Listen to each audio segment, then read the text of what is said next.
Welcome everybody to another episode of Behind the Curtain. I'm your host, AD. It's your boy, New Kid 36. Don't forget 36, you get missed.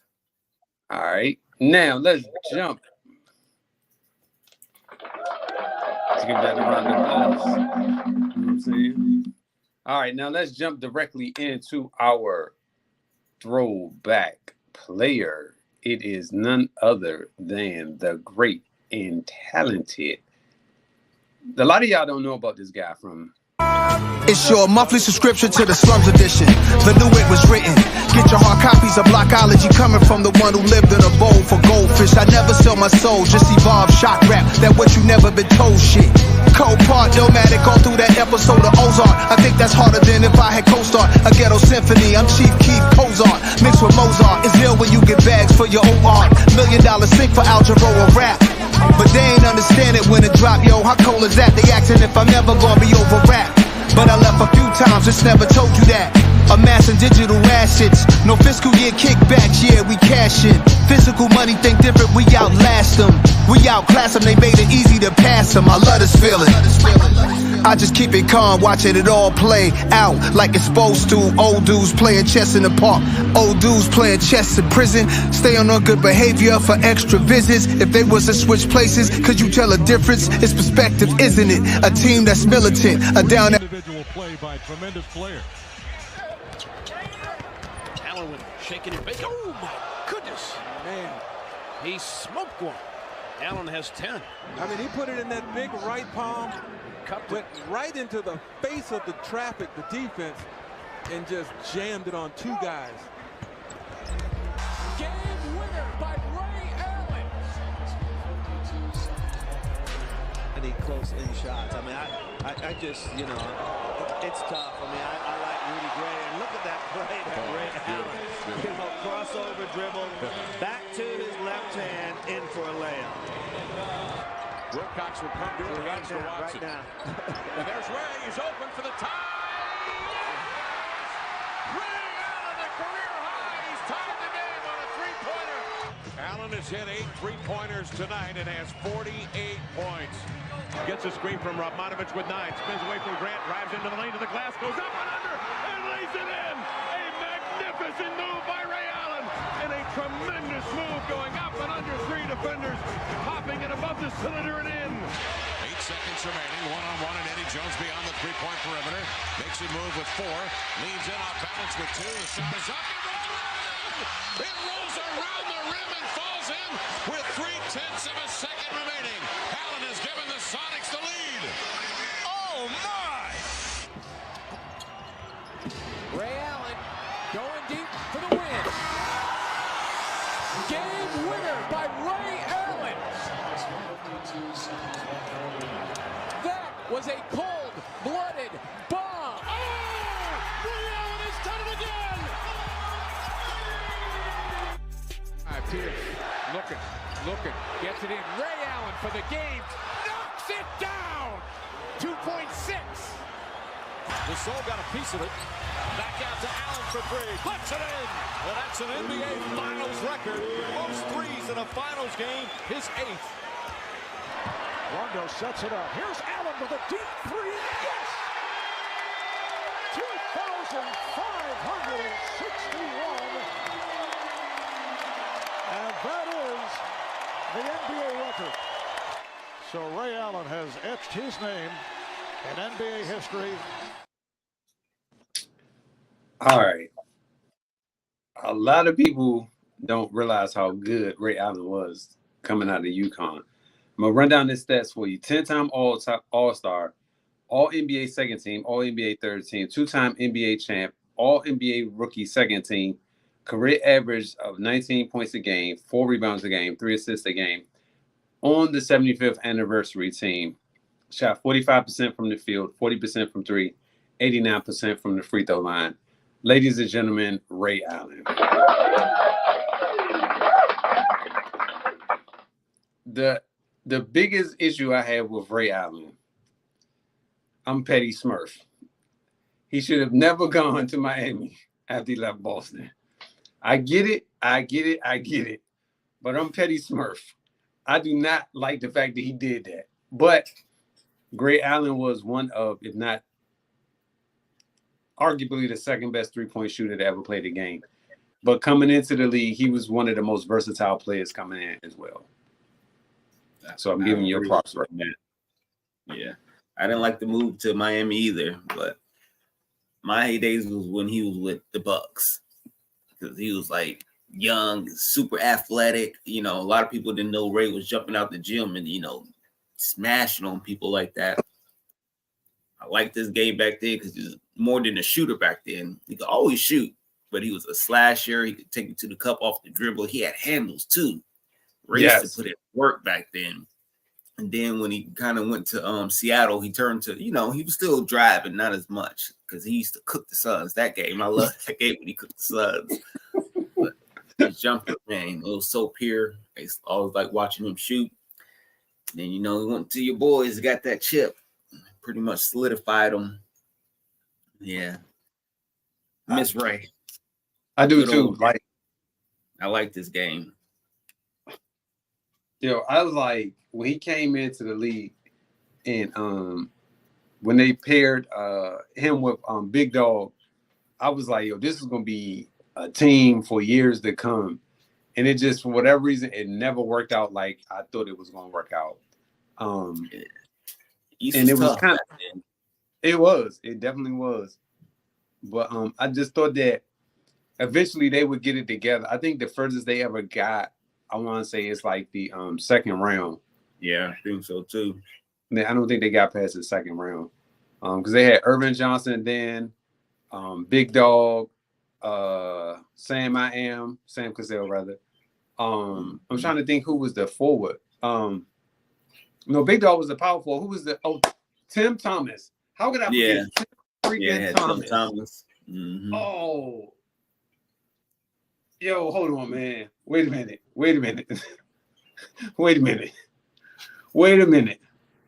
You had Sam Cassell. Yeah, Sam Cassell, Ray Allen, Tim Thomas, Big Dog, and Irvin Johnson.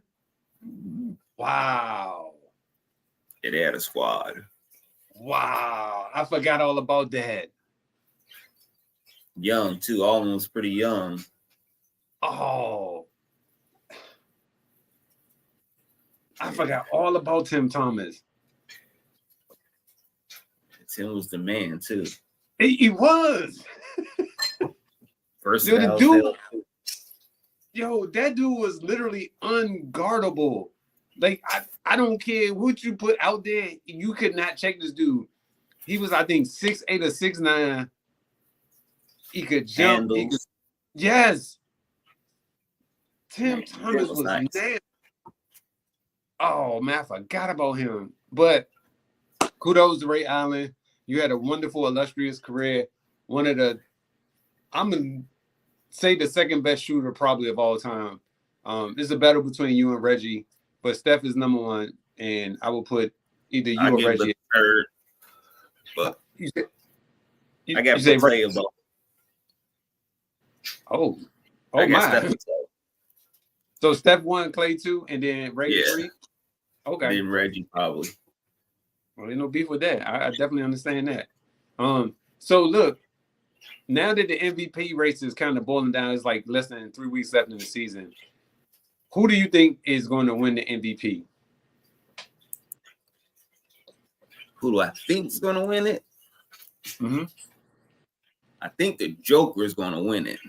No. I'm saying, like, who do you want to win? I'm sorry. Who do you want to win? Who I think should win it at this point. Right. I think SGA. Just because he's been very consistent throughout the whole season. He's been playing every game, plays back-to-backs. He shows up.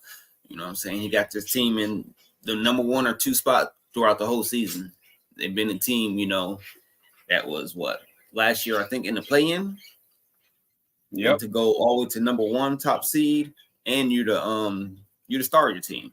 You know, without you, they don't tick. And you're holding down the team like you are. Your averages are good. You're very consistent.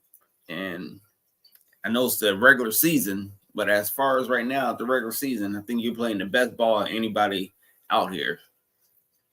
And you're doing it on both ends. That's very true. I don't really have a beef with that. Like, if he was the winning MVP, I wouldn't be mad about it at all. But my personal pick is Jason Tatum. That's only because I'm being biased. Joker's already won it twice, so does he really need to win it a third time? Probably not, but he's probably going to win it. So that'll be 3 times for him. I wouldn't be mad at Shea either if he won it, because I think he's definitely deserving of it. And the way he has propelled his team into first place in the West Coast, or they might be in second now. I know they wasn't first. Yeah, they're in the second now. Okay. So the way he's propelling that team from Minnesota, right? Or was it Denver? Denver. Okay.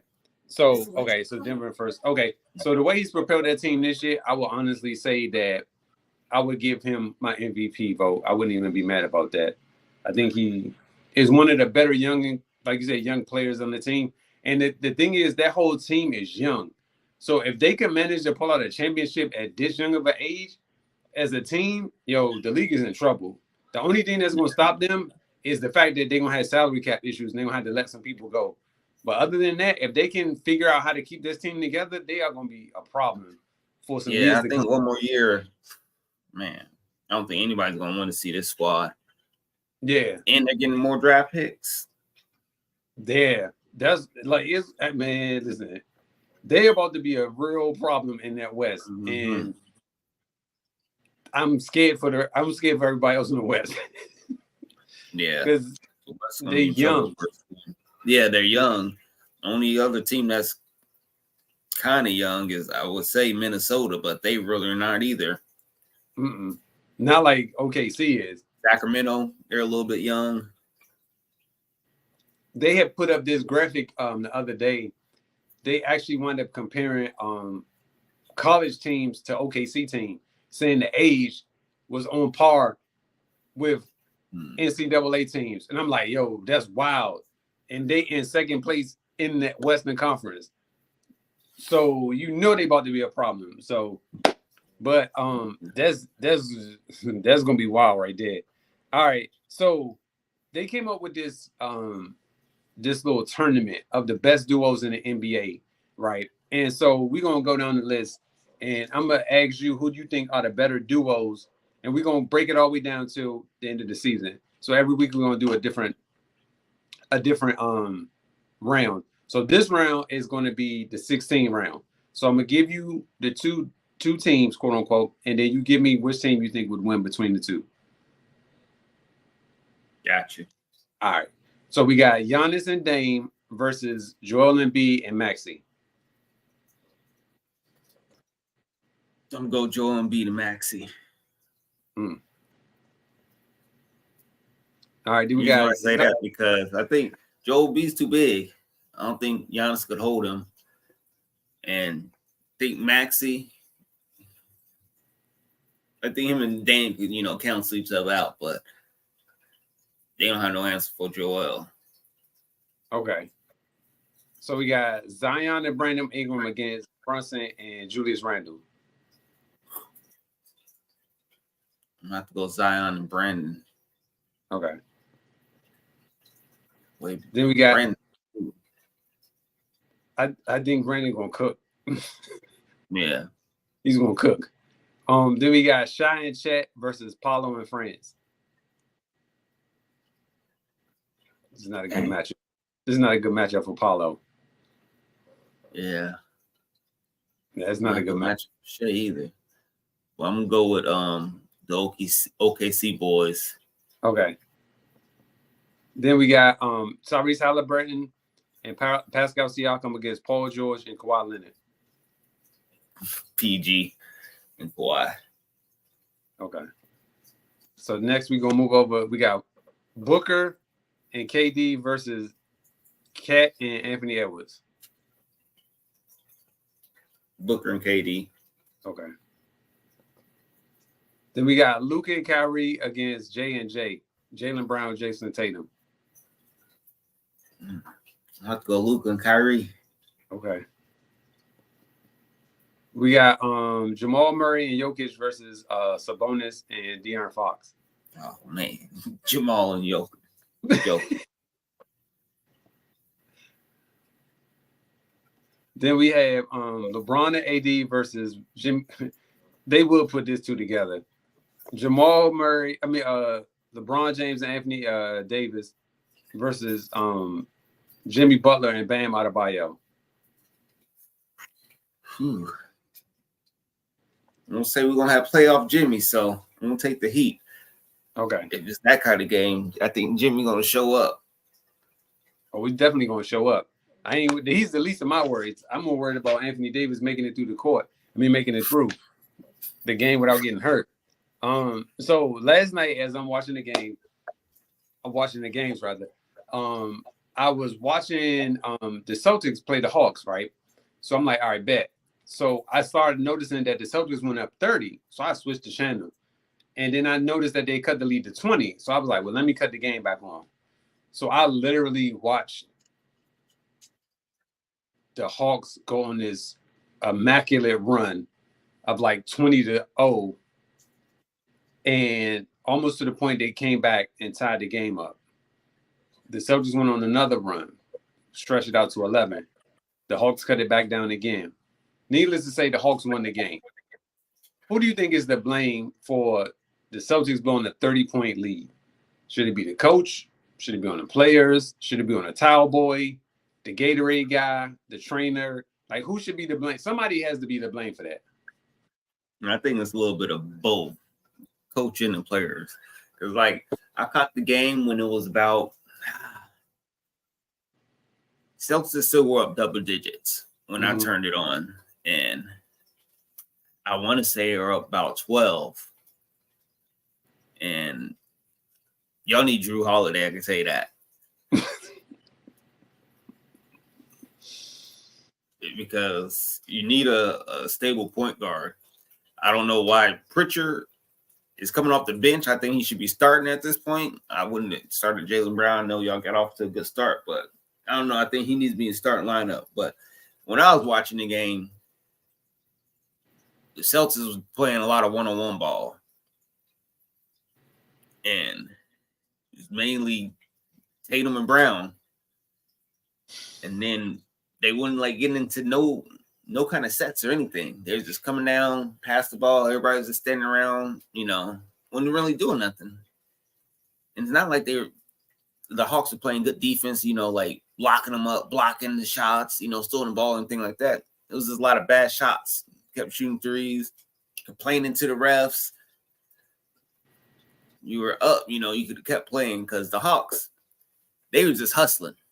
That's all it looked like to me, is that they just kept out hustling them and wanting it more. I know they were hitting some shots too, but like that, Kristaps Porzingis, why didn't you dunk that?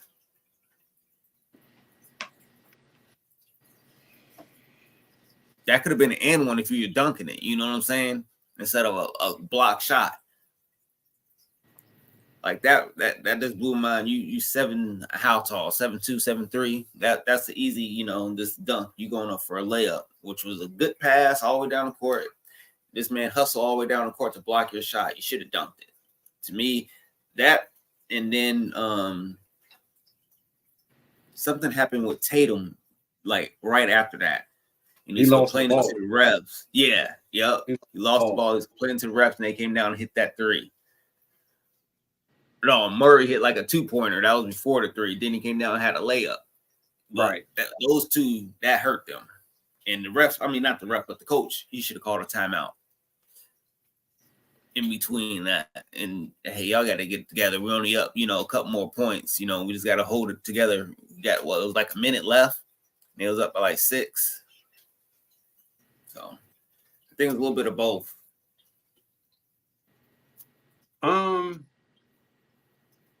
I'm not surprised.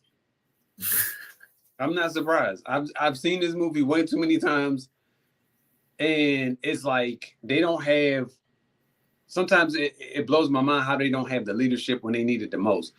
And to me, that's when their superstar comes in and says, "Yo, we need to do it like this. Let's cut out. Let's finish the way we started this game." and because they had put up the stat where the Celtics are one of the top teams in the first quarter when it comes to I think it said ball movement and scoring.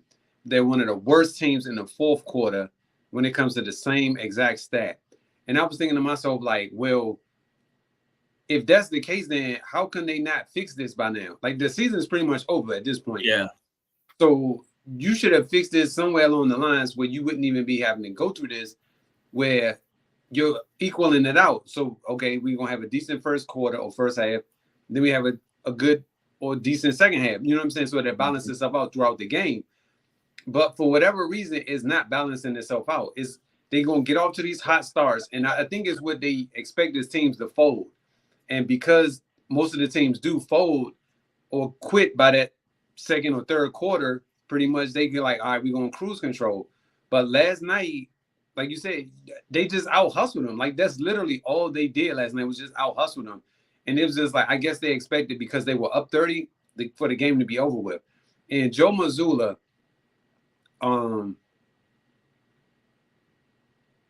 they're going to give him the nod. And there's nothing that anybody can say or do about it. But I feel like sometimes he lets the players dictate what they want to do. Yeah.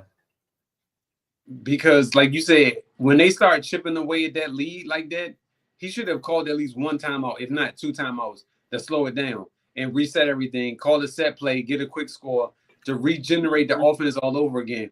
But he didn't do it for whatever reason. He just let the lead kept dissipating. And I'm just like, yo, okay, cool. You're going to be Phil Jackson.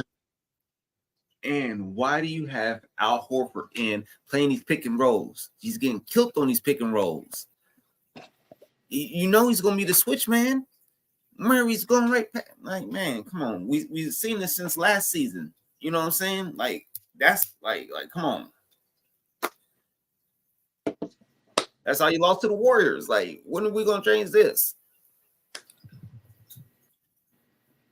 Why do you keep switching a pick and roll if you see it working against you? Why do you keep switching it? Why do you keep putting DeJounte Murray on Al Horford? Why do you not switch that back? Why do you keep letting it happen?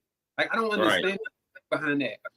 If it's working, that means you should stop it. Not like, hey, you know what? Let's just keep on running it. Like, what are we doing? Like, it's elementary. They go, because it's common sense. If I'm the offensive man, I'm going to keep on running it because it's working. And for whatever reason, I think Jaylen Brown switched back like maybe once or twice on DeJounte Murray. And then after that, it was over with. They just kept switching everything. Now, certain guards, I get it. Power forwards, I get it. And centers, I get it. But for the constantly happening the same play over and over and over and over and over again, and you don't do anything to switch it, like, that doesn't make logical sense to me. You're going to keep on whatever. I'm over it. So look, the dude from Toronto, I think it was Toronto, some guy, I don't even know who he really is, but they say he was caught gambling on games. Do you think NBA players should be allowed to gamble on NBA games?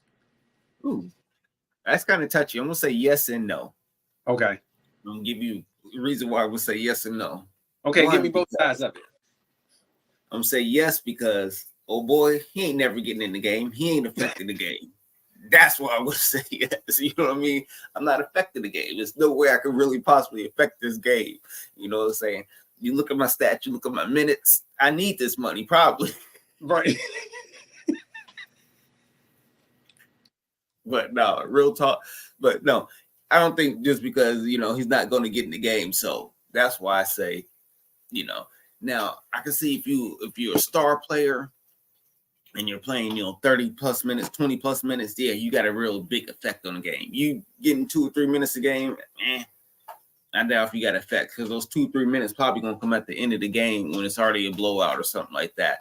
You know how that is. If you a minute 30 seconds, they're gonna give you a whole 2 minutes. They're gonna give you a minute 30 seconds. So, but that's why I say yes, but no, because if you're a star player, it's a big. You can influence it too easily. You know what I'm saying? You know what you can do. Right. Like, if I look at the stat sheets, I got to get 30 tonight. I'm not going to get 30 tonight. I'm going to bet against that. I'll get you 29. You know what I'm saying? That's easy for me. And I could put a meal on that. And no, I'm not going to, you know what I'm saying? Even rebounds. So it's kind of like, Okay, so I would say no, they shouldn't do it. Only because, like you just said, they can influence the game. And I do find it funny that you said the dude ain't gonna never play, because I'm sure that there are cats that's on the bench. But the smart thing would be, if you're gonna do that, get one of your family members to do that for you. You should not be doing it for yourself. Get one of your family members to bet on these games for you, sir and madams. Don't do it yourself, because they will trace it back to you. Get somebody else to do it for you. So what? Okay, you gave them the money. right. Or another good thing is you just can't bet on your team. You can't bet on your game. If that game that's being played, you can't bet on the game. But you can bet on any other game in the league. I mean, to me, that's fair. Because I can't influence them unless I'm talking to them. But that's like anybody else, you know what I mean? Right. So in that factor for them, because every player knows what their stats are when they're looking at the what they need to get for the night. You know what I'm saying? Oh, they say I'm gonna get 30. Okay, cool. But you just can't bet on your own self. That's what I'm thinking. Then that should fix everything. You would think it would, but I promise you that like it'll be a whole different issue. You think players will be called like, yo, don't get that 6 rebound. I bet yes. it, you know. Well, they can't do it during the game only because it's during the game. But I think that like prior to, they could be like, yo, the over under is X, Y, and Z. So, you know what I'm saying? Look out for your man. Because think about it like this, right? At the end of the games, let's just say you needed a steal or something, and this was the end of the game. And some dude just randomly steals the ball. That just changed the whole complexion of the bet. Just that, you know what I'm saying? That one little play changed the whole complexion of that bet. So, I mean, I can see it happening, and it's like, I wouldn't be surprised by it at all, because it happens. You saying that, did you see the game when, dang, I know it was Denver. Denver was playing somebody. Maybe it was Milwaukee. I don't know who they were playing, but anyway, it was like 16 seconds left in the game. Game was over though. You know, Denver's up by like a crazy amount, say like by 25, right? Joker's at the top of the key with the ball, like 16 seconds left. Just drops the ball. The other guy picks it up. You know, they shaking hands and stuff like that. He picks it up. Oh, good game, good game. But that guy gets a steal for that. You know what I mean? Oh. And they're trying to say like, hey, it was rigged. It's rigged. Look, he's gonna put this ball down. It's like 16 seconds left. Guy just walks up, you know, casually. They talking and stuff like that. Picks up. Yeah, good game, good game. Gets his steal. Clock runs out right then and there. Oh. It's crazy. So, okay, I think that was against the Heat, if I'm not mistaken, because I want to say Bam was the one that picked the ball up. Yep. That's what I want to say. Because I was like, why did they make a big deal about this? Like, they was like, oh, he stole the ball. But I was like, if you watch it, Joker just like let the ball go, because it was like you said, the game was over. So he literally just walked over and picked the ball up. It wasn't like he was like running for the ball or anything. He literally just bent over and picked the ball up. And it was, I don't know, that was pretty wild. But yeah, but see, like stuff like that can influence the game. Like this to say Miami Heat needed 6 steals, and that was the 5th one, and he picks up the ball. That's the 6th steal. You know what I'm saying? It's a whole lot of ways gambling can go. And I think the thing that's gonna mess it up and that's coming up real soon is the fact that the stakes are going to start getting higher and higher and higher, and there's going to be more and more and more money being put on these games to the point where like it's going to be a lot of bad things that's going to happen to people because of this. Because if you look at it like right now, like you can't go nowhere without hearing about some type of betting app, betting place. Like it's all over the place. It's to the point where like you can't even watch basketball no more without you seeing an advertisement for betting. And personally, I think it's an addictive thing because they're making it so accessible that you can put it on your phone, you can put it on your computer, It's on the television. Like, it is so accessible now. Like, it's not even funny. Like, before you had to physically go out and make a bet. But now you don't even got to go nowhere no more to make a bet. You could literally make it from your phone. So I think, just my personal opinion, it's going to get real wild really soon. And it's going to be like, it's going to be, you remember that movie, The Last Boy Scout? No. Oh, man. Okay. That was a movie. Oh, you remember it? Hell yeah. Oh, okay. Bruce Willis and Damon Wayne? Yeah, dude. So you remember Halle the bet Berry? he made? Yeah. And he was like, I don't care what you do, you better score by any means necessary. Now, looking, when it happened, you're like, yo, that's illogical. That would never happen. But now you start thinking about it, you're like, yo, it could happen. You know what I'm saying? That's like, it literally wow. could happen. Right. Because they're telling you, I don't care what you do, you got to score this touchdown. And so if that comes up, hopefully, God willing, that never does. But I'm just saying, if it comes up, they be like, we're going to kill your family. You know what I'm saying? Like, it could go a lot of different ways. Yeah. That's what I'm saying. Like, people just need to be careful with gambling. That's all. I agree. That's my 2 cents on gambling. Like, you could do it, just don't be reckless about it, because I don't want you to endanger yourself or your family, please. You be like, what you talking about, Antoine? Trust me, it could go left real fast. All right. Can the 76ers hold off the Bulls? Because I'm loving Benny the Bull. I'm loving everything that the Bulls are standing for right now. And so right now we have Chicago. Come on now. I knew that was going to happen. Chicago, I think it's like 3 games, I want to say, behind 76ers. No, they 5. Okay, 5. That's even better. They're 5 games behind. And I have yet to see a return for Joel Embiid. So it's possible that the 76ers could slip a couple games from now until then. So do you think the Bulls high up on these Bulls? Yo, I love the Bulls, man. Like, I'm not high up on them. We know you not, man. We know you don't like them. That good. I mean, we're on a 3-game losing streak going into the playoffs. Like, come on. Okay. Well, you know, talk about you guys. We're going to go into the play-in. Let's see. I don't even think we could beat Atlanta. Y'all could beat Atlanta without Trey. DeMar is enough to beat Atlanta without Trey. Oh, yeah. I forgot Trey out. Yeah. So. Okay. Then we're going to have to play Philly or Miami. Y'all might struggle with Miami, but I think if Joel Embiid is not playing, I think the Bulls could beat Miami. If we talking 1 game, I think the Bulls could beat the 76ers in 1 game. I think so too. But I don't want to see Boston in the first round. But you might get the 7th. No, you can't get the 7th spot. No, you can't. You can only get the 8th spot. Yeah, that's not going to be a good matchup.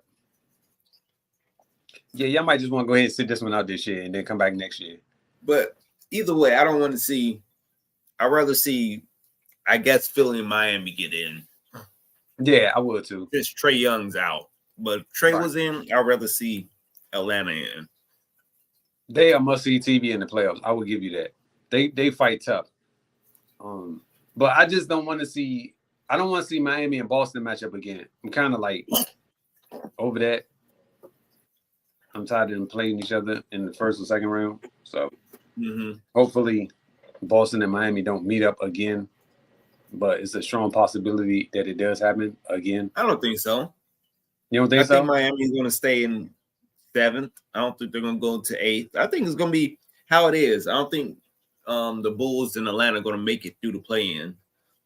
Hopefully it's going to stay how 1 through 8 is looking right now. Philly's going to be playing Boston. Miami play Milwaukee. I think the Knicks are probably going to move up over Cleveland if what's his name don't get back. I know Donovan Mitchell missed all the last week. I'm not sure about this week. I haven't seen any reports, so I'm not sure. So it'll be Cleveland and it'll be New York and Indiana, probably. That'll be a good first round. And then Cleveland and Orlando. Cleveland. Okay, hold on. So it goes 1-8. So it'd be it'd be Boston, Philly, 2-7, Bucks, the Heat, 3-6, Oh, Cleveland against the Pacers. That will be must-see TV. 4-5 will be must-see TV. The Knicks versus the Magic. Yeah, Oh, that one's gonna be a drag-out fight right there. I think so too. But they gotta get Julius Randle back like soon. Yeah, Because if he doesn't come back, then I think it's gonna be tough for them without him. I agree. And Brandon Ingram out? Did they say how long he's gonna be out? Nah, Okay. I don't think he come back no time soon. That didn't look like no good injury. How long Drew Holiday out? I'm hoping there's a day-to-day injury because we can't afford to miss him and Derek White didn't play last night, and we can't afford to miss both of them. It's either one or the other. Like but the thinking probably was this is the this is the Atlanta Hawks. Like we can beat them without Derek White Drew Holiday. And so because of it, they rested both of them. So I'm assuming I think the next game is it tonight or tomorrow night? Tomorrow. Okay, so tomorrow one of them will be playing. And who is it? Yeah, they play the Hawks again. So they play Atlanta again. Oh, they got a nice little home. So they got the Hawks on the road again tomorrow. Then they got the Pelicans on the road. And then they got the Hornets on the road. And then they go home versus the Thunder and the Kings and the Blazers. I don't know. It's not looking the greatest schedule right there. I think I don't know. I don't know. I don't know what to say unless I need for Drew Holiday and Derek White to play. I feel a lot more confident in them two playing.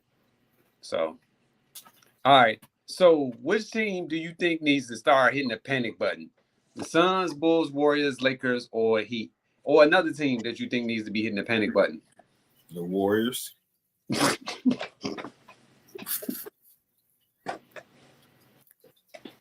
They're in trouble. They are. They really are. Like I don't know what they're gonna do, but they are really in trouble.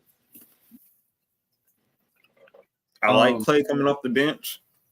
He plays a lot better. He's almost averaging like 20 off the bench. But man, I don't know what it is. They're inconsistent. That's what it is. Like Clay will have a good game. Steph won't have a good game.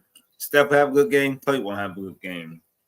And then Wiggins have a good game every 5 games. And then Kuminga, he's okay, but he needs to be putting up that 20-something in place of Clay. Yes. So if he ain't doing that, then I don't know. But they over here whooping on Miami right now. Okay. I was because I just seen it says they're live. So they on a 1, 2, 3, 4. They're on a 5-game road trip. So they lost to Minnesota.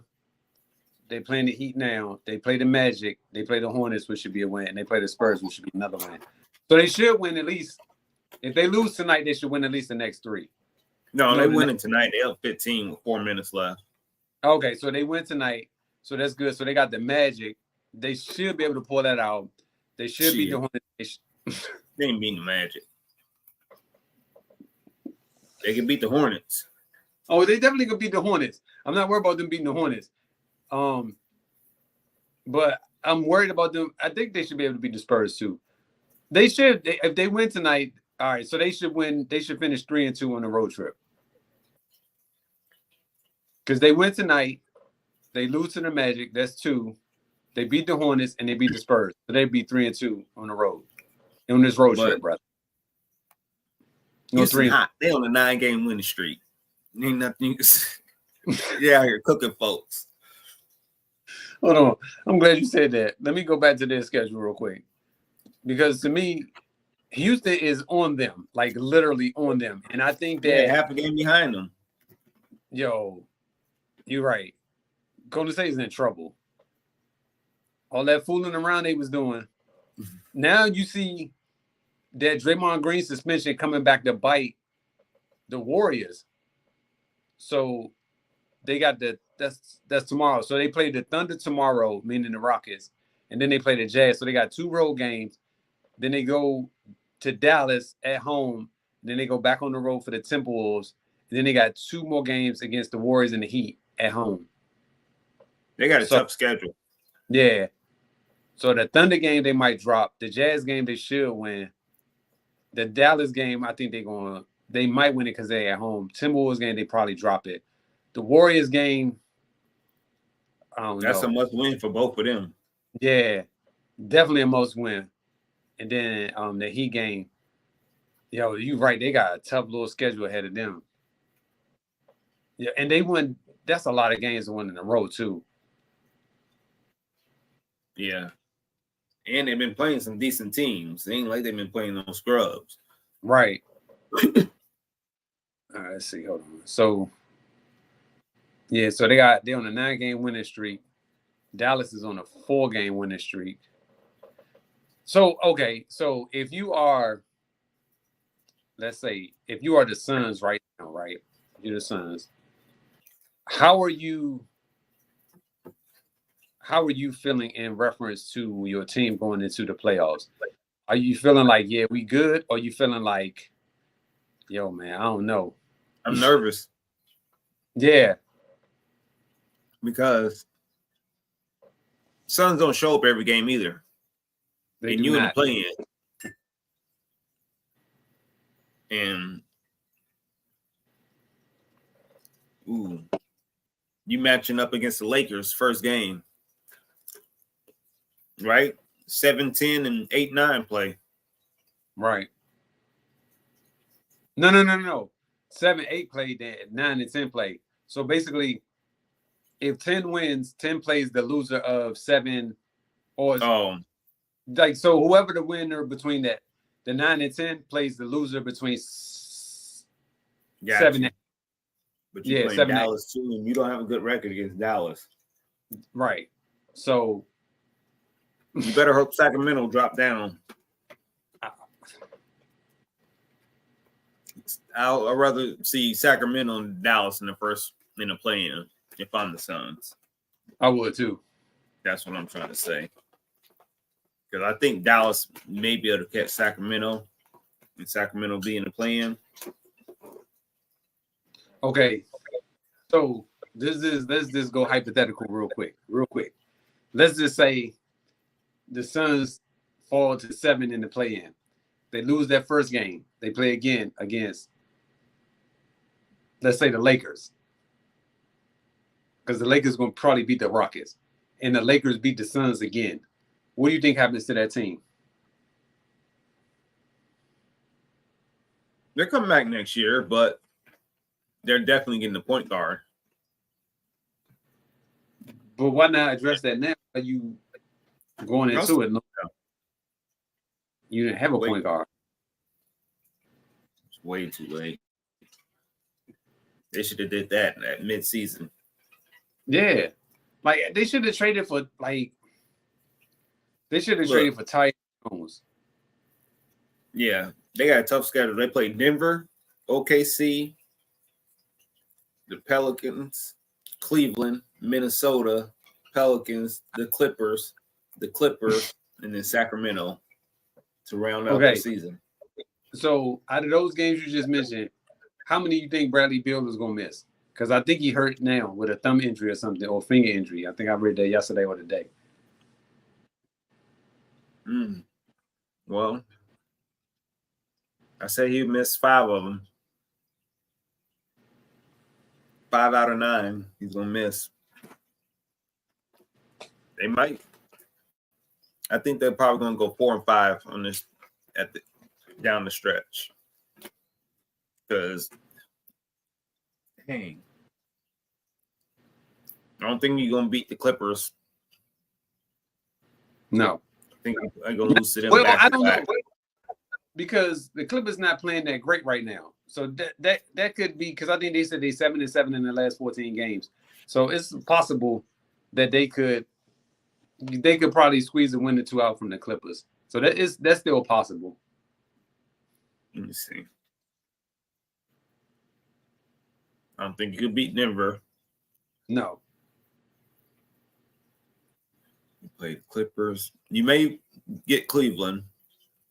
You can get Cleveland. Who else did they play? You pulling up. You played Clippers twice, Denver, Sacramento. I think you probably beat Sacramento. Yeah, you can probably get sacked.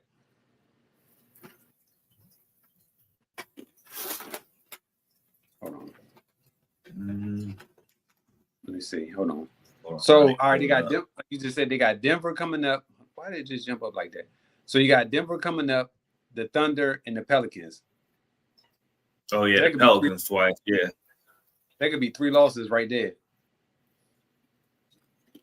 Yeah, and you might be on a 4-game losing streak because you're only on a 1-game losing streak right now.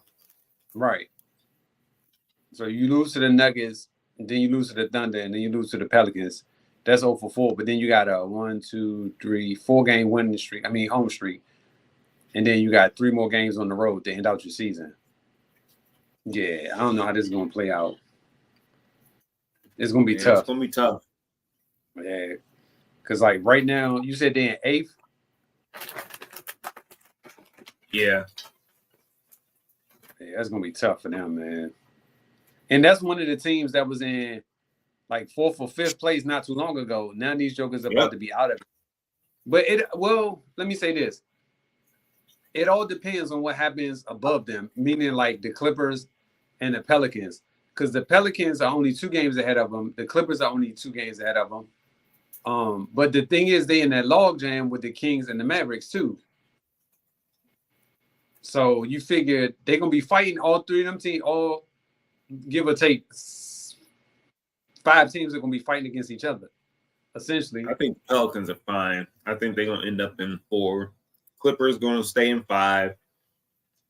I think Dallas is the only team that's going to move up. I think they're going to beat Sacramento and be in that 6th spot. I don't think Dallas is going to be in the play-in. Okay. I think Sacramento, Phoenix, LA, and Houston. I don't think Golden State will make it in. So if Golden State doesn't make it, it's time to blow this thing up? Yeah. It's time. This is they had a 10-year run? Something like that, yeah. It's been long enough. Yeah, you got 4 rings out of it, so I mean 4 rings, yeah. Most people can't say that. All right. Yeah, so, if we don't get no good draft pick, it's blown up. Definitely. So right now the Clippers are struggling. So like I said, they're 7-7 in their last 14 games. And do you think that Ty Lue can get them back on track right now? Or do you think they kind of like coasting into the playoffs? No, I think they're going to be fine. A lot of injuries to the bench, so I think they're just kind of thin on the bench area. I think they're going to be fine. I think Ty Lue's a pretty good coach. You got Kawhi, MPG. All 3 of them are vets. The whole team are pretty much vets. Yeah. You got a good veteran core. I think they know they're coming up into playoffs. They might take it off a little bit, but I think once playoffs kick in, they're going to be just fine. I don't think anybody's going to really want to see them. I agree. I just don't like it now because now, like I said, you're going towards the end of your season. And you don't want to be like in those little lulls where you're not playing good, where you're playing good one day, you're playing bad the next day, playing good one day. In my opinion, you don't want to have that. You want to like put some games together, like win 3 games, lose 1, win 2 games, lose 1. You know what I'm saying? Like you want to keep the consistency of the winning more so than than even like that. And that's the only fear that I have is that, because it could become, and I guess it's more so to the fact that they're probably tired right now. They're just trying to get to the end of the race. So I could respect it. So do you think that like Paul George is a good player or is he a great player? I think he's a really good player. Mm-hmm. I mean, I like his game. He can do everything. I think before, like you were saying, before he got injured, I think he's going to be a great player. I don't know. Some nights he just don't show up. I think that's what it is for me. Like I seen him not like just not show up. I know every player, have bad nights, but some nights it's just PG is just not there. I don't know if he's not engaged. I don't know what it is, but I seen him play a lot better. You know what I mean? Like, Right. I don't know. I guess because when I seen him in the playoffs, when he was with the Pacers, dude was like a beast. He was unstoppable. I was like, man, this dude ain't no one fucking with him. Then the injury was like, oh man, he still came back and he was still a hooper. He still could hoop, but I don't know. Something's just not there like it used to be. I said verbatim the exact same thing. When I seen him in the Pacers, when he was in the playoffs, I was like, this dude right here is on his way to be that dude. I was like, there's no stopping this guy because I'm like, yo, he is like he about to take off and be what Danny Granger was supposed to be. Like he was supposed to surpass Danny Granger. And I was like, yo, how have you the Pacers do you get Danny Granger and then you get somebody better than Danny Granger? Like that doesn't happen. Right. And then right there, and I was like, yo, this dude is gonna be that guy. And last night, as I was watching them play, it dawned on me. I'm like, yo, why does it seem like this dude don't be engaged? And I think what it is that if he knocks down a couple shots, he's fully engaged. But if he doesn't, it's almost like, I'm gonna just coast through the game. Because that's what he was doing last night, kind of coasting. But then once the game like kind of got out of hand, he started just like firing off shots. And he started making them. And I'm like, yo, like what was this? Right. You know what I'm saying? Prior to you getting blown out or whatever. Like because to me, as long as you have Kawhi Leonard and Paul George and James Harden, all three scorers that are capable of knocking down buckets, you should always kind of be in most of the games, or you had the potential of back. Because you literally have the scoring power to get back into any game right with those three stars right there. And even Westbrook coming off the bench, granted, he's like a wild card at times, but he can still put up points and he can put them up quickly. And so that's what I think the saving grace going to be for the Clippers. Like, is the fact that they have players that can get up points and they can get up points in a hurry. It's just a matter of all of them putting it together at the same time to propel them to the next round. If they can do that, I think they're going to be, personally, I think they're going to be the better team to beat. I think that's the best team to beat Denver. Denver? Yeah. That's the only team that can beat them. The only thing I'm worried about, they're too small. They don't have no size. But they got Zubac. That's it. I mean, then you got Plumlee, Mason Plumlee or Miles Plumlee. I forget which one. Yeah. But I mean, it's granted, you're right. They don't have the traditional like backup / role type players, but I think they got solid players though. To do Coffee, he come in, hit threes. Norman Powell is a dog when he come in the game. Yeah, I like Powell. I love Powell. You got Russell Westbrook coming in the game. You know what I'm saying? So they got Bones. Shouts out to Bones Howland. Let's give it up for Bones Howland. You know what I'm saying? So I think this year defensive threat, PJ Tucker. So that's what I'm saying. I think this year will be the threat year for somebody to get Denver out of there. Yeah, I like the way you slayed that jab into PJ Tucker too. That was a real jab right there. I appreciate that. You know, shouts out to PJ. Dude said defensive threat. Stick to the shoes. Yeah, that's it. I respect it. That's why I love PJ Tucker. He's a real one for that. All right. So listen. So do you think that Zion Williamson will be effective in the playoffs this year? Man, I'm gonna say yes. Okay. Just because he's a bully ball player. He's too strong for these people.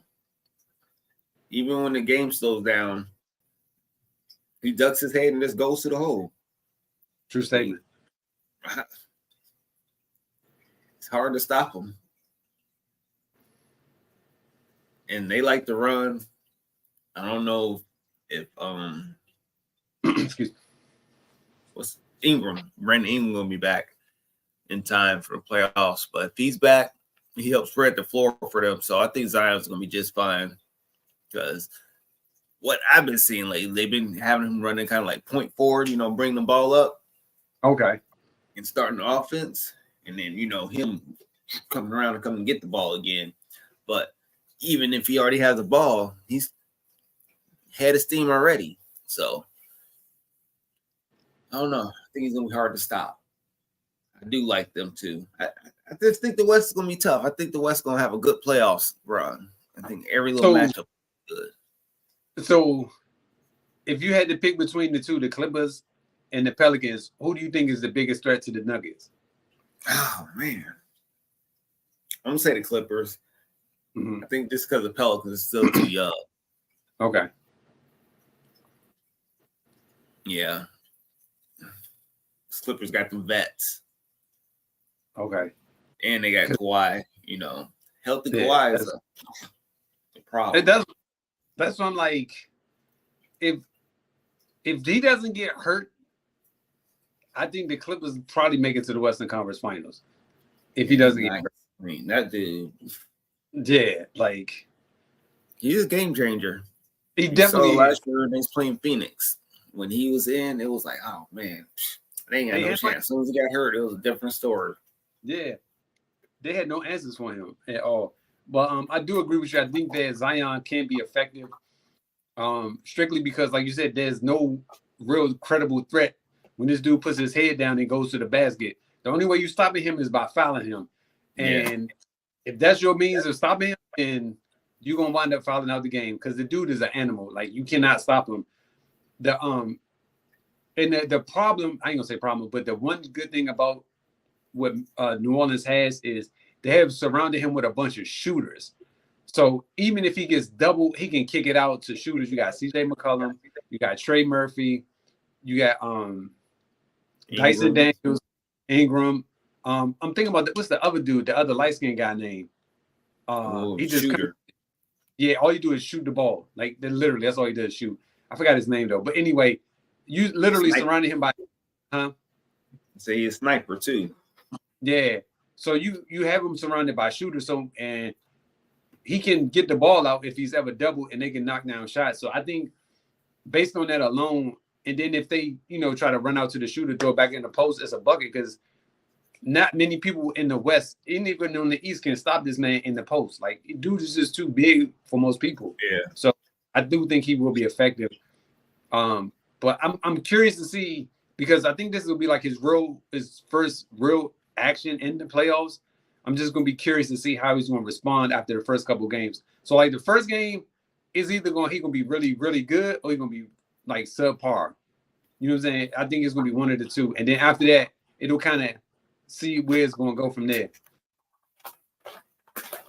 I think it's going to be fine. Huh? I think he'll be fine. Okay. Jordan Hawkins, that's his name. Yeah, Hawkins. Yeah, that's him. But I think it's been a build-up because we haven't really seen him in the playoffs. Right. So I think that's why I say I think he's going to be either show up or show out in that first game. All right. So how far do you think the Magic can go in the playoffs? First round, second round, third round, or one and done? Nah, they ain't no one and done. Mm-hmm. I think they can make it to the second round. Okay. Let me see. So they like match up today without Julius Randle. I think they could beat the Knicks. I would agree. I think they could beat the Knicks too. But with Julius, I don't think so.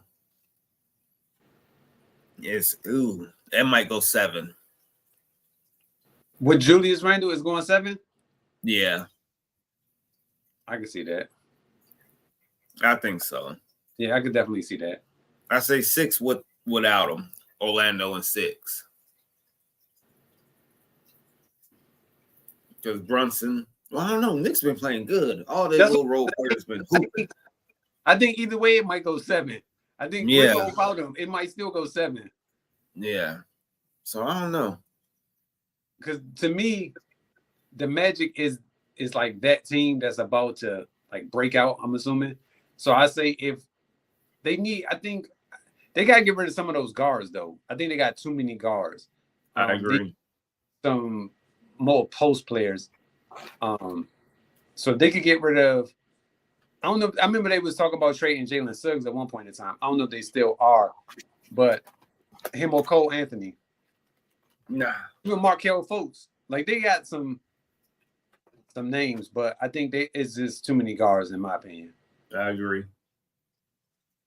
So you had to get rid of some of those guards. And I think you keep Wendell Carter Jr. You got Paulo. You got Franz. The brothers. Yeah, you got both of them. I like Markelle Fultz, but I don't know if they're gonna keep him. I'll definitely like what's the other guy's name? Not Cole Anthony Black, but he's young. So I say the next couple of years he's gonna be okay. But I would keep Gary Harris. I would probably keep. I don't know. Gary I would keep be on that bet. Yeah, I would keep Gary. Wow. Yeah, I thought so. I thought he'd been in the league for a minute. So he might be trying to get that cash. So he might not be able to keep him. Nah, I think he good. I think he's gonna be on that veteran middle. He good. Yeah. I like so this game too. I would probably get rid of Cole Anthony before I got rid of Jalen Suggs. And I think they got a pretty decent to solid team.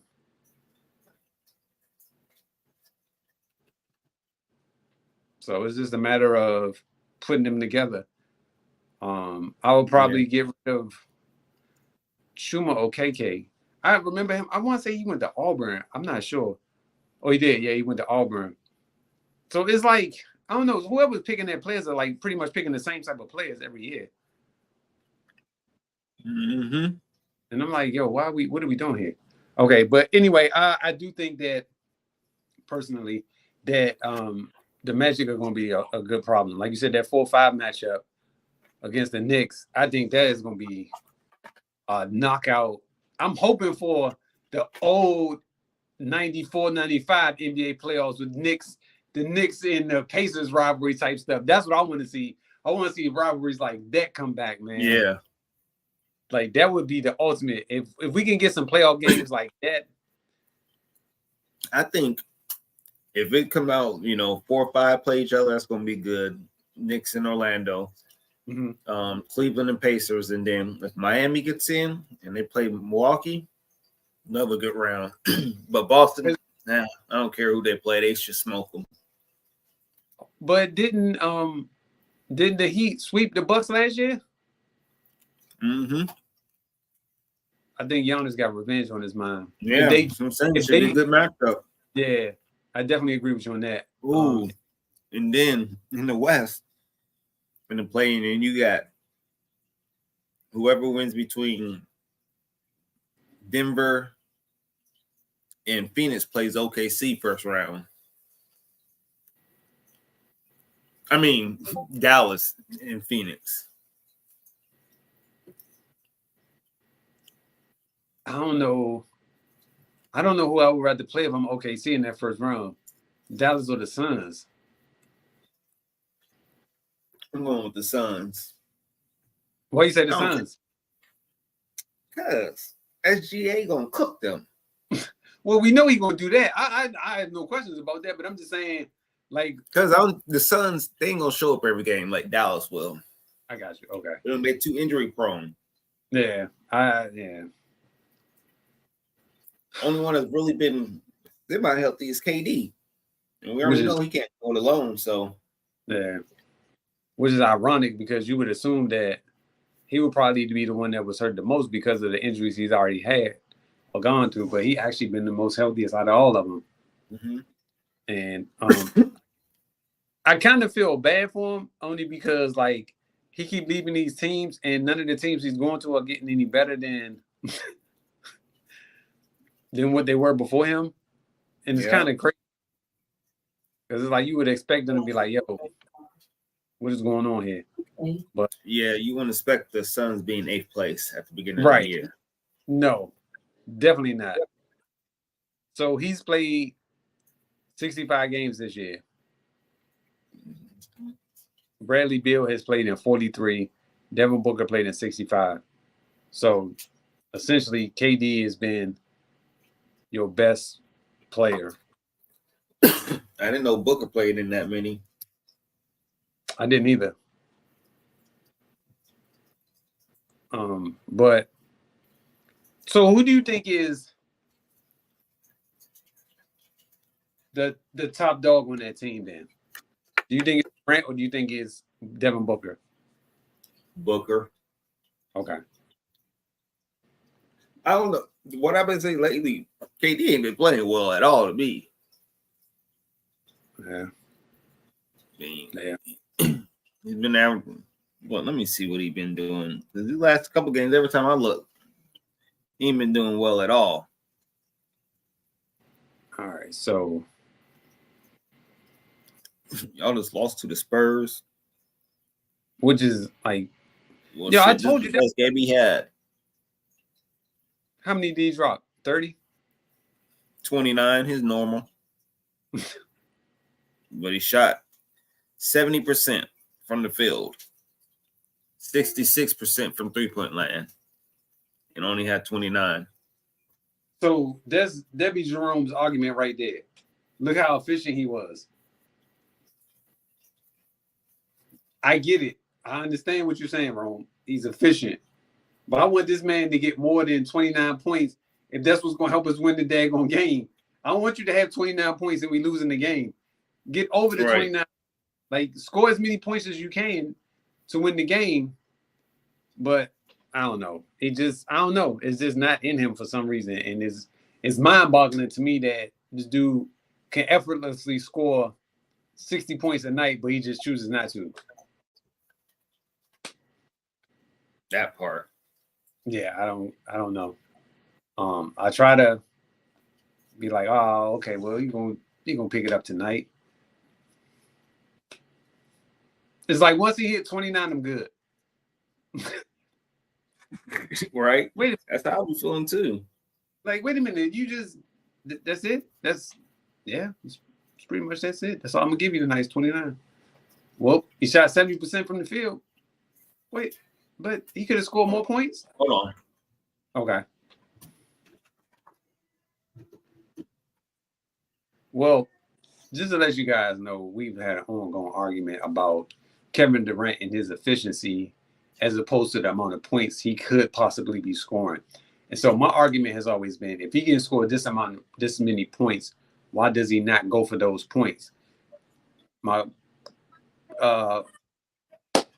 partners seem to think that he doesn't want to be a ball hog and keep shooting the ball. But I'm saying as long as it's within the flow of the offense, he can still score those points. He doesn't have to be subject to only scoring this many points. He can score more than that. It's not about being a ball hog. If the flow of the offense is moving and you getting open shots, shoot the ball. You don't have to keep passing the ball. Oh, well, I hit my 10 shots. Well, I took my 10 shots. That's it for me. No.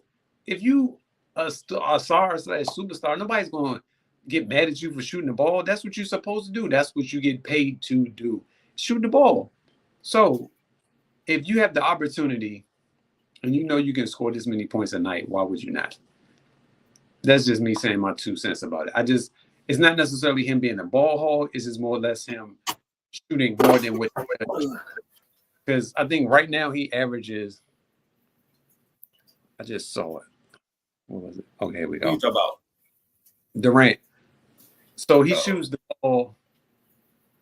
He shoots 19 shots a game, and he's making 10 of them. He shoots 5 3-pointers a game.